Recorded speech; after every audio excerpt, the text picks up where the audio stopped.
Proceso General de Administración de Riesgos. Tema 2. Administración de Riesgos. MISI. Tercera parte. Tipos de corrupción. La administración debe considerar los tipos de corrupción que pueden ocurrir en la institución para proporcionar una base para la identificación de estos riesgos. Entre los tipos de corrupción más comunes se encuentran informes financieros fraudulentos, consistentes en errores intencionales u omisiones de cantidades o revelaciones en los estados financieros para engañar a los usuarios de los estados financieros. Esto podrá incluir la alteración intencional de los registros contables, la tergiversación de las transacciones o la aplicación indebida y deliberada de los principios y disposiciones de contabilidad. Apropiación indebida de activos. Entendida como el robo de activos de la institución, esto podría incluir el robo de la propiedad, la malversación de los ingresos o pagos fraudulentos. Conflicto de intereses, que implica la intervención por motivo del encargo del servidor público en la atención, tramitación o resolución de asuntos en los que tenga interés personal, familiar o de negocios. Utilización de los recursos asignados y las facultades atribuidas para fines distintos a los legales. Pretensión del servidor público de obtener beneficios adicionales a las contraprestaciones comprobables que el Estado le otorga por el desempeño de su función. Participación indebida del servidor público en la selección, nombramiento, designación, contratación, promoción, suspensión, remoción, cese, rescisión de contrato o sanción de cualquier servidor público cuando tenga interés personal, familiar o de negocios en el caso, o que pueda derivar alguna ventaja o beneficio para él o para un tercero. Aprovechamiento del cargo o comisión del servidor público para inducir a que otro servidor público o tercero efectúe, retrase u omita realizar algún acto de su competencia que le reporte cualquier beneficio, provecho o ventaja indebida para sí o para un tercero. Coalición con otros servidores públicos o terceros para obtener ventajas o ganancias ilícitas. Intimidación del servidor público o extorsión para presionar a otro a realizar actividades ilegales o ilícitas, tráfico de influencias, enriquecimiento ilícito, peculado.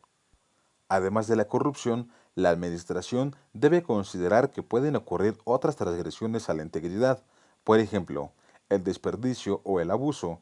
El desperdicio es el acto de usar o gastar recursos de manera exagerada, extravagante o sin propósito. El abuso involucra un comportamiento deficiente o impropio, contrario al comportamiento que un servidor público prudente podría considerar como una práctica operativa razonable y necesaria. Dado los hechos y circunstancias, esto incluye el abuso de autoridad o el uso del cargo para la obtención de un beneficio ilícito para sí o para un tercero. Factores de riesgo de corrupción.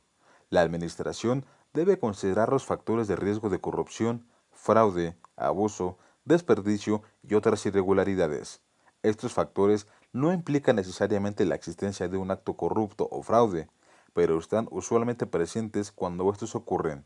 Este tipo de factores incluyen incentivos, presiones. La Administración y el resto del personal tienen un incentivo o están bajo presión, lo cual provee un motivo para cometer actos de corrupción o fraudes. Oportunidad. Existen circunstancias como la ausencia de controles, controles inefectivos o la capacidad de determinados servidores públicos para eludir controles en razón de su posición de la institución, las cuales proveen una oportunidad para la comisión de actos corruptos o fraudes. Actitud, racionalización. El personal involucrado es capaz de justificar la comisión de actos corruptos, fraudes y otras irregularidades. Algunos servidores públicos poseen una actitud, carácter o valores éticos que le permiten efectuar intencionalmente un acto corrupto o deshonesto. La Administración debe utilizar los factores de riesgo para identificar los riesgos de corrupción, fraude, abuso, desperdicio y otras irregularidades. Si bien el riesgo de corrupción puede ser mayor cuando los tres factores de riesgo están presentes, uno o más de estos factores podrán indicar un riesgo de corrupción. También se debe utilizar información provista por partes internas y externas para identificar los riesgos de corrupción, fraude, abuso, desperdicio y otras irregularidades. Lo anterior incluye quejas, denuncias o sospechas de este tipo de irregularidades. reportadas por los auditores internos, el personal de la institución o las partes externas que interactúan con la institución, entre otros. La administración debe analizar y responder a los riesgos de corrupción, fraude, abuso, desperdicio y otras irregularidades identificadas a fin de que sean efectivamente mitigados. Estos riesgos son analizados mediante el mismo proceso de análisis de riesgos efectuado para todos los demás riesgos identificados.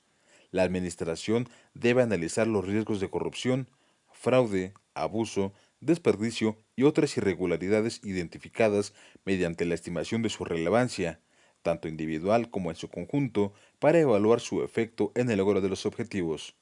Como parte del análisis de riesgos, también se debe evaluar el riesgo de que la Administración eluda los controles.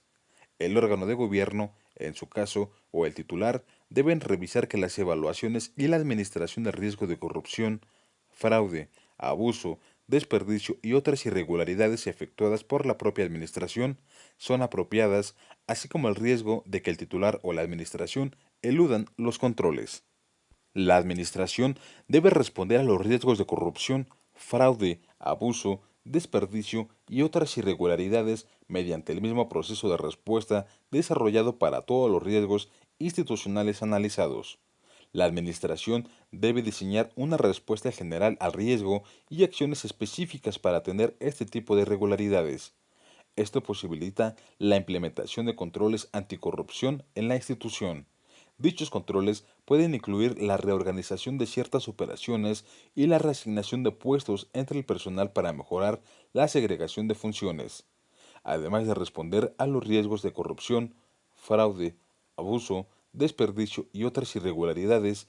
La Administración debe desarrollar respuestas más avanzadas para identificar los riesgos relativos a que el titular y personal de la Administración eludan los controles.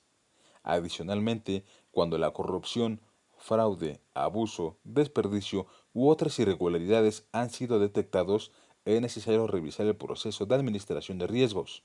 A los riesgos de corrupción, fraude, abuso, desperdicio y otras irregularidades no les es aplicable el concepto de tolerancia al riesgo, ya que la incidencia de un acto corrupto implica necesariamente una deficiencia en los objetivos de cumplimiento legal.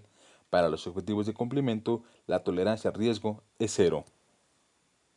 Principio 9. Identificar, analizar y responder al cambio. La Administración debe identificar, analizar y responder a los cambios significativos que puedan impactar el control interno. Puntos de interés. Los siguientes puntos de interés contribuyen al diseño, implementación y eficacia operativa de este principio. Identificación del cambio, análisis y respuesta al cambio. Identificación al cambio. Como parte de la administración de riesgos o un proceso similar, la administración debe identificar cambios que pueden impactar significativamente al control interno. La identificación, análisis y respuesta al cambio es parte del proceso regular de administración de riesgos. Sin embargo, el cambio debe ser discutido de manera separada porque es crítico para un control interno apropiado y eficaz y puede ser usualmente pasado por alto o tratado inadecuadamente en el curso normal de las operaciones. Las condiciones que afectan a la institución y su ambiente continuamente cambian. La Administración debe prevenir y planear acciones ante cambios significativos al usar un proceso prospectivo de identificación del cambio. Asimismo, debe identificar de manera oportuna los cambios significativos en las condiciones internas y externas que se han producido o que se espera que se produzcan. Los cambios en las condiciones internas incluyen modificaciones a los programas o actividades institucionales, la función de supervisión, la estructura organizacional, el personal y la tecnología. Los cambios en las condiciones externas incluyen cambios en los entornos gubernamentales, económicos, tecnológicos, legales, regulatorios y físicos. Los cambios significativos identificados deben ser comunicados al personal adecuado de la institución mediante las líneas de reporte y autoridades establecidas, análisis y respuesta al cambio. Como parte de la administración de riesgos, la administración debe analizar y responder a los cambios identificados y a los riesgos asociados con estos, con el propósito de mantener un control interno apropiado. Los cambios en las condiciones que afectan a la institución y su ambiente usualmente requieren cambios en el control interno. ya que pueden generar que los controles se vuelvan ineficaces o insuficientes para alcanzar los objetivos institucionales. La Administración debe analizar y responder oportunamente al efecto de los cambios identificados en el control interno, mediante su revisión oportuna para asegurar que es apropiado y eficaz. Además, las condiciones cambiantes usualmente generan nuevos riesgos o cambios en los riesgos existentes, los cuales deben ser evaluados.